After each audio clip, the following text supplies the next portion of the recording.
Mummy என்ன வாங்கிட்டு வந்திருக்கீங்க? வாமா. ஹாய் ஃப்ரெண்ட்ஸ், எல்லாம் என்ன பண்ணிட்டு இருக்கீங்க? எல்லாரும் நைட்டு டின்னர் ஆச்சுங்களா? நான் இப்போதாங்க வந்தேன்.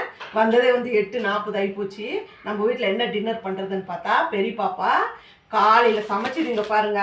எல்லாம் அப்படியே சூடு பண்ணி போட்டு வச்சிருக்கா. எவ்வளோ ரைஸ் இருக்குது இங்கே பாருங்க, குழம்பு இருக்குது. இதுக்கே பத்தலைன்னா நான் வந்து தோசை ஊற்றிக்கலாம் ஆளுக்கு 2ன்னு சொல்லியாச்சு. அதுக்கப்புறமா என் ஃப்ரெண்ட் வீட்டுக்கிட்ட போயிருந்தேன். அவங்க பாருங்கள், நல்லா நம்ம ஊர்லேருந்து முருங்கைக்காய் எடுத்துகிட்டு வந்தாங்களாம். தக்காளி வெங்காயம் பூண்டெல்லாம் போட்டு தட்டி போட்டு நல்லா பொரியல் சூப்பராக பண்ணியிருக்காங்க. வாசனை நல்லாயிருக்கு. அதுவும் கொடுத்து அமிச்சாங்க. இதே சரியாக போயிடும் நைட்டு டின்னரு.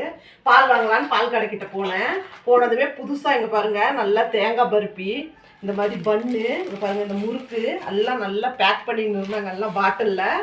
பார்த்ததுமே சரி பசங்க ஞாபகம் வந்தது, வாங்கிட்டு வந்துட்டேன். அதுக்கப்புறமா பட்டர்ஸ்காட்ச் ஐஸ்கிரீமு. இவங்களுக்கு கனகதாசா ஜெயந்தின்னுட்டு நாளைக்கு இங்கே கர்நாடகாவில் லீவ் இருக்குது, காலேஜ் ஸ்கூல்ஸ் எல்லாம். மறுநாள் உங்களுக்கு தெரியும் அசிஷுவல் எல்லாருக்குமே லீவு தான் மே தினத்துக்கு. இனி 2 நாள் வீட்டில் தான் இருக்க போகிறாங்க. காலேஜுக்கு தான் போயிட்டா எதுவுமே சாப்பிட்றதில்ல. வீட்டில் இருக்கும்போது ஏதாச்சும் ஒன்று சாப்பிடுவாங்க பசங்க. சாயந்தரம் நான் வந்துட்டேன்னா ஏதாவது ஸ்நாக்ஸ் பண்ணி கொடுப்பேன். நான் இல்லாத போது ஏதாவது ஒன்று சாப்பிடுவாங்கன்னுட்டு ஏதோ ஒன்று வாங்கிட்டு வந்தேன். இதான் ஃப்ரெண்ட்ஸ் நம்ம வீட்டு நிலவரம். நீங்களாம் என்ன சாப்பிட்டீங்கன்னு மறக்காமல் கமெண்ட் பண்ணுங்கள். இந்த வீடியோ உங்களுக்கு பிடிச்சிருக்குன்னு நினைக்கிறேன். நான் இன்னொரு வீடியோவில் உங்களை பார்க்குறேன். பாய்ங்க.